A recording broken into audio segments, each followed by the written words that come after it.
తాకట్టులో ఉన్న బంగారం అమ్మాలనుకునే వారి ఇన్ఫర్మేషన్ ఇస్తే దాని వాల్యుయేషన్ బట్టి మీకు కమిషన్ కూడా ఇస్తుంది గోల్డ్ హబ్. నమస్తే, వెల్కమ్ టు మనం టీవీ. నా పేరు వలి.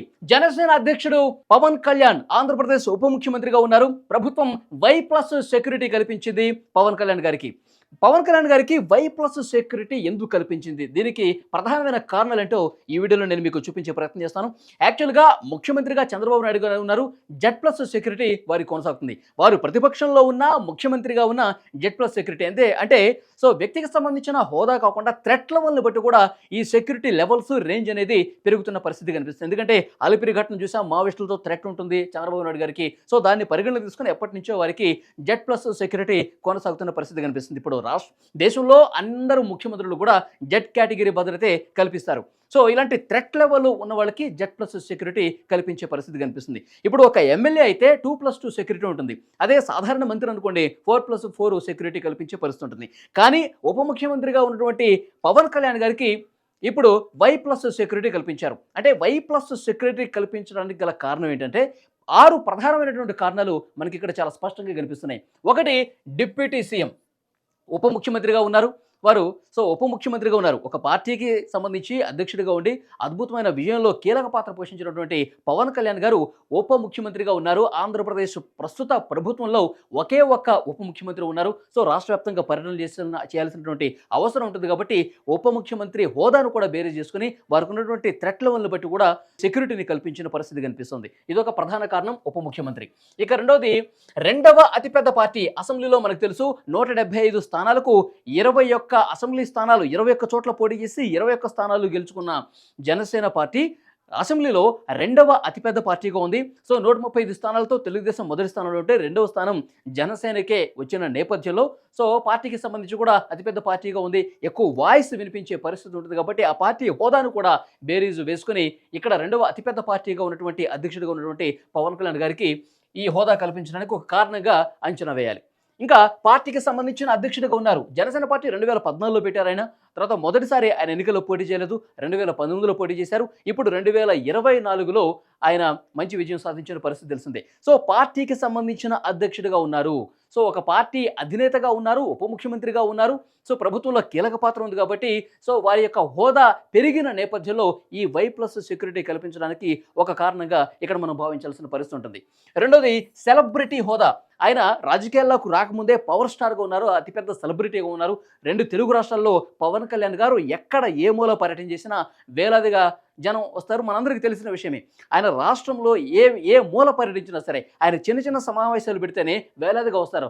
అదే ఒక పెద్ద సభను ఏర్పాటు చేస్తే కనుక లక్షలాదిగా జనం తరలి వస్తారు. ఆయన రోడ్డు మీద బయటకు వెళ్తే ఇసుకేస్తే రాలనంత మంది జనం వస్తారు.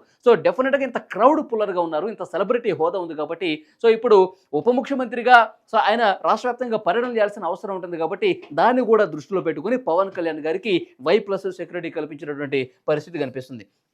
ఇక 5 శాఖలు. 5 ఉప ముఖ్యమంత్రితో పాటు 5 శాఖల మంత్రిగా ఆయన బాధ్యతలు స్వీకరించబోతున్నారు. ముఖ్యంగా 5 శాఖలు: గ్రామీణాభివృద్ధి శాఖ, పంచాయతీరాజ్ శాఖ, అటవీ, పర్యావరణం, అలాగే సైన్స్ అండ్ టెక్నాలజీ. ఈ 5 శాఖలు వేరే ఏ మంత్రికి లేనటువంటి 5 శాఖలు ఉప ముఖ్యమంత్రి పవన్ కళ్యాణ్ గారు నిర్వర్తించబోతున్నారు. అతిపెద్ద బాధ్యత ఉంది. గ్రామాల్లో పర్యటించాల్సిన అవసరం కనిపిస్తుంది. చాలా గ్రామాల్లో తాగునీటి సౌకర్యం కూడా పెద్ద ఇబ్బందిగా మారిన పరిస్థితుల్లో పంచాయతీరాజ్కు సంబంధించిన శాఖ నిర్వర్తించే క్రమంలో ఆయన కుగ్రామాల్లో కూడా పర్యటించాల్సిన పరిస్థితి ఉంటుంది. డెఫినెట్గా క్షేత్రస్థాయిలో పర్యటనలు ఎక్కువ ఉంటాయి కాబట్టి, ఎందుకంటే అలాంటి శాఖలు పవన్ కళ్యాణ్ గారు తీసుకున్నారు కాబట్టి దాన్ని కూడా బేరీజు వేసుకుని ప్రభుత్వం Y+ సెక్యూరిటీ కల్పించిన పరిస్థితి కనిపిస్తుంది. ఇక థ్రెట్ లెవెల్ గురించి ప్రత్యేకంగా చెప్పాల్సిన పని లేదు. ఆయన ప్రతిపక్షంలో ఉన్నప్పుడు, జనసేన పార్టీ అధ్యక్షులుగా ఉన్నప్పుడు, ఆయన సమావేశాలు సభలు పెట్టినప్పుడు ఆయన అభిమానుల ముసుగులో, జన సైనికుల ముసుగులో కొంతమంది ఇతర పార్టీలకు సంబంధించి ప్రత్యర్థులు జొరబడిపోయి ఆయన బ్లేడ్లతో దాడి చేసే పరిస్థితి ఉంటుందని చాలా స్పష్టంగా వారే బహిరంగపరిచిన పరిస్థితి కనిపిస్తుంది. థ్రెట్ లెవెల్ ఒక సెలబ్రిటీ హోదాగా ఉన్న పవన్ కళ్యాణ్ గారికి, ఒక పార్టీ అధ్యక్షుడిగా ఉన్న పవన్ కళ్యాణ్ గారికి, ముఖ్యంగా 151 స్థానాలతో గతంలో గెలిచిన వైసీపీని మట్టి కరిపించడంలో కీలక పాత్ర పోషించినటువంటి పవన్ కళ్యాణ్ గారికి డెఫినెట్గా థ్రెట్ లెవెల్ ఉంటుంది. దీన్ని బేస్ చేసుకుని Y+ సెక్యూరిటీ ఇచ్చిన పరిస్థితి కనిపిస్తుంది. నార్మల్గా అందరు మంత్రుల్లాగా 4+4 ఇచ్చే పరిస్థితి ఉంటుంది. కానీ పవన్ కళ్యాణ్ గారు ఉప ముఖ్యమంత్రి పదవి, దాంతోపాటు థ్రెట్ లెవెల్స్ ఎక్కువగా ఉంటాయి. 5 శాఖలు నిర్వర్తించే బాధ్యత ఉంటుంది. రాష్ట్ర వ్యాప్తంగా పర్యటించే అగ్రనాయకుడు కాబట్టి డెఫినెట్ డెఫినెట్గా ఇవన్నిటిని బేరీజు వేసుకుని వై ప్లస్ సెక్యూరిటీ ప్రభుత్వం కల్పించిన పరిస్థితి కనిపిస్తుంది. సో వై ప్లస్ సెక్యూరిటీలో అసలు ఏముంటుంది మీకు ఇక్కడ క్లియర్గా చూపించే ప్రయత్నం చేస్తాను. వై ప్లస్ సెక్యూరిటీ అంటే 11 మంది సెక్యూరిటీ సిబ్బంది ఉంటారు. సో 11 మంది సెక్యూరిటీ నిరంతరం 11 మంది సెక్యూరిటీ సిబ్బంది వై ప్లస్ కేటగిరీలో డెఫినెట్గా ఉంటుందన్నమాట. ఇందులో 4 సిఆర్పిఎఫ్ లేదా సిఏఎస్ఎఫ్ కమాండోస్ తప్పకుండా ఉంటారన్నమాట. సో నిరంతర పర్యవేక్షణ ఈ కేంద్ర కమాండోస్కు సంబంధించి నిరంతరం పవన్ కళ్యాణ్ వెంటే ఉంటారు. ఆయన ఎక్కడ పర్యటించినా సో ఈ కేంద్రానికి సంబంధించిన బలగాలు 4 సో డెఫినెట్గా ఆయన ఏ గ్రామంలో పర్యటించినా ఏ శాఖలు నిర్వర్తించే క్రమంలో ఎటు మూలకు వెళ్ళినా సరే నిరంతర నిఘా పెట్టి వాళ్ళు సంరక్షిస్తూ ఉంటారన్నమాట. సో డెఫినెట్గా వై ప్లస్లో ఇది చాలా కీలకం అని చెప్పాలి. మరొక ముఖ్యమైన విషయం, ఒక ఎస్కార్ట్ వెహికల్ ఉంటుంది పవన్ కళ్యాణ్ గారికి. సో ఈ ఎస్కార్ట్ వెహికల్ మనకు తెలుసు, ఎస్కార్ట్ వెహికల్ సంబంధించి ఎప్పుడు కూడా సో నిరంతరం అదే వెహికల్లో వాళ్ళు వెళ్తూ ఉంటారు. సో బుల్లెట్ ప్రూఫ్ కారు కూడా ఉంటుందండి. సో ఇది వై ప్లస్ కేటగిరీ సెక్యూరిటీ యొక్క సో ఈ సెక్యూరిటీకి సంబంధించి డీటెయిల్స్. 11 మంది సెక్యూరిటీ సిబ్బంది ఉంటారు. అందులో 4 సిఆర్పిఎఫ్ బలగాలుతో సెక్యూరిటీ ఉంటుంది. ఒక ఎస్కార్ట్ వెహికల్ ఉంటుంది. తర్వాత బుల్లెట్ ప్రూఫ్ కార్ ఉంటుంది.